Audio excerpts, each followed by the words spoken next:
అందరికీ నమస్తే అండి. నేనైతే ఈరోజు ఒక మంచి వీడియోతో మీ ముందుకు వచ్చేసాను. ఇవి వచ్చేసి రబ్బర్ బ్యాండ్స్ అండి. నేను మంచి క్వాలిటీ రబ్బర్ బ్యాండ్స్ అయితే తీసుకున్నాను.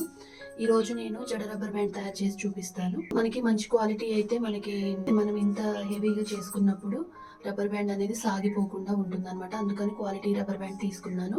అలాగే MDF బేస్ అండి. నేను వచ్చేసి MDF బేస్ అయితే తీసుకున్నాను. పెద్ద సైజ్ అన్నమాట.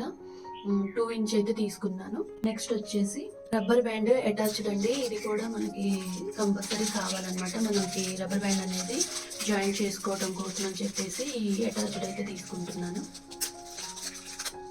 ఇలా ఉంటుంది. నేను P7000 గ్లూ అయితే తీసుకుంటున్నాను. మీరు లేదు అంటే ఫ్యాబ్రిక్ గ్లూ తీసుకున్నా కూడా పర్వాలేదు. గ్లూ అనేది ఏదైనా తీసుకోవచ్చు అనమాట. నెక్స్ట్ వచ్చేసి నేను షుగర్ బీడ్స్ అయితే తీసుకుంటున్నాను. షుగర్ బీడ్స్ కూడా నేను ఈసారి యూజ్ చేస్తున్నాను. నెక్స్ట్ వచ్చేసి ఐ షేప్ సెరామిక్ మనకి గోల్డ్ అయితే తీసుకుంటున్నాను. కుందన్స్ ఐ షేప్లోవి. నెక్స్ట్ వచ్చేసి బ్లూ కలర్ ఐ షేప్ మనకి వచ్చేసి గ్లాసీ కుందన్స్ అయితే తీసుకుంటున్నాను. ఇంతవరకు తీసుకొని నేను జడ రబ్బర్ బ్యాండ్ అయితే ఈజీగా మీకు తయారు చేసి చూపిస్తాను. ముందుగా మనము వచ్చేసి MDF బేస్కి అయితే ఇలా బ్యాక్ సైడ్ అయితే ఇలా గోల్డ్ కలర్ అయితే వేసుకున్నాను. నేను ఇప్పుడు తయారు చేసుకునే ఫ్రంట్ సైడ్ అయితే నేను గ్లూ అయితే అప్లై చేసుకుంటున్నానండి. ముందు అతుకు పెట్టుకోవట్లేదు. తయారు చేసిన తర్వాత నేను జాయిన్ చేసి చూపిస్తాను. ముందైతే మనము అవుట్ లైన్ వచ్చేసి గ్లూ అయితే అప్లై చేసుకోవాలి. బాగా హెవీగానే చేసేసుకోండి. ఇలా గ్లూ అప్లై చేసుకోవాలి. దగ్గర నుంచి చూపిస్తున్నాను చూడండి. ఫస్ట్ అయితే నేను ఐ షేప్ సెరామిక్ గోల్డ్ అయితే పెట్టుకుంటున్నాను. నేను వచ్చేసి ఇది 8K సైజ్ అండి. ఇలా 1 by 1 అయితే పెట్టేసుకోవాలి. నేను ఇది కాంబో సెట్లో రబ్బర్ బ్యాండ్ అనమాట. నా శారీ మ్యాచింగ్స్ కోసం అని చెప్పేసి నేను ఇలా దీన్ని ఈ కలర్ కాంబినేషన్ అయితే తయారు చేసుకుంటున్నాను. ఇంతకు ముందు నేను వచ్చేసి అన్నీ కూడా సెరామిక్ గోల్డ్లోనే చూపించాను. తర్వాత వచ్చేసి ఇప్పుడు సెరామిక్ గోల్డ్ అండ్ గ్లాసీ కుందన్స్ తోటి అయితే నేను ఈ రబ్బర్ బ్యాండ్ అనేది తయారు చేస్తున్నాను. మన శారీస్ మ్యాచింగ్స్ ఏమైనా కానివ్వండి, ఆ కలర్ కాంబినేషన్ డ్రెస్సెస్ శారీస్ ఏవైనా కూడా మనము ఆ కలర్కి తగ్గట్లు మనము కుందన్స్ అయితే తీసుకొని ప్యారప్ చేసుకుంటే చాలా బాగుంటుంది. ఒక రోజు ముందు ప్రిపేర్ చేసుకుంటే సరిపోతుందండి. మనకి ఎక్కువ టైం అయితే పట్టదనమాట. ఆరటానికి ఒక 1/2 అవర్ అయితే పడుతుంది. మనకి ఏదైనా తయారు చేసిన తర్వాత ఒక 1/2 అవర్ పాటు అయితే వదిలేసేయాలి. నెక్స్ట్ వచ్చేసి బ్లూ కలర్ పెట్టేసుకుందాం. అవి వచ్చేసి సెరామిక్ గోల్డ్ అండి. ఇది వచ్చేసేమో బ్లూ అనమాట. గ్లాసీలో బ్లూ అనమాట. ఇది కూడా మనకి 8K సైజ్ అనమాట. రెండు కూడా 8K సైజే.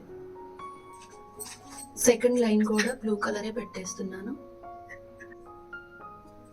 నెక్స్ట్ వచ్చేసి మనకి షుగర్ బీడ్స్ ఉన్నాయి కదా, అవి సెంటర్లో వేసుకోవాలన్నమాట. చాలా బాగుంటుందండి. మనకి సీడ్స్ లాగా ఉంటుందన్నమాట. చక్కగా లోపల నేను చుట్టూ సెరామిక్ పెట్టాను కదా, అందుకని మధ్యలో మనకి గోల్డ్ కలర్ షుగర్ బీడ్స్ అయితే వేసుకున్నాను. అంతేనండి. ఫైనల్ లుక్ అయితే ఇలా ఉంటుంది. నేను ఒక కాంబో సెట్కి అయితే ఇలా ప్రిపేర్ చేసుకున్నాను. ఇది మనకి కొంచెం ఆరిపోయిందండి. ఇప్పుడు దీన్ని మనము బ్యాక్ సైడ్ తిప్పేసి మనము ఈ అటాచ్డ్కి అయితే రబ్బర్ బ్యాండ్ అనేది మనము పెట్టేసుకుందాము. ఇలా ఈ గాడి ఉంటుంది కదా మనకి, ఈ గాడిలోకి అనేది పెట్టేసుకోవాలి. ఇలా పెట్టేసుకోవాలి. నేను దగ్గర నుంచి చూపిస్తున్నాను చూడండి. ఇలా జాయిన్ చేసుకున్నాక మనకి వచ్చేసి B7000 గ్లూ అయితే అంటించేసుకోవాలి. మనము అటు సైడు ఇటు సైడు గ్లూ పెట్టేసుకుంటే సరిపోతుందండి. మధ్యలోనైతే అవసరం లేదు. ఇలా పెట్టిన తర్వాత మనము ఇటు సైడ్ తిప్పి సెంటర్లోకి ఉండేలా చూసుకొని పెట్టేసుకోవడమే.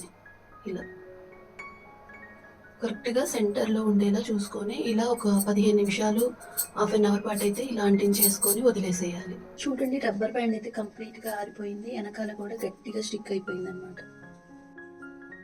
ఇలా అయితే ఉంటుందండి. వీడియో నచ్చితే లైక్ చేయండి, షేర్ చేయండి, సబ్స్క్రైబ్ చేసుకోవడం మాత్రం మర్చిపోతే ఎలా అనిపించింది అనేది అయితే కామెంట్ చేయండి.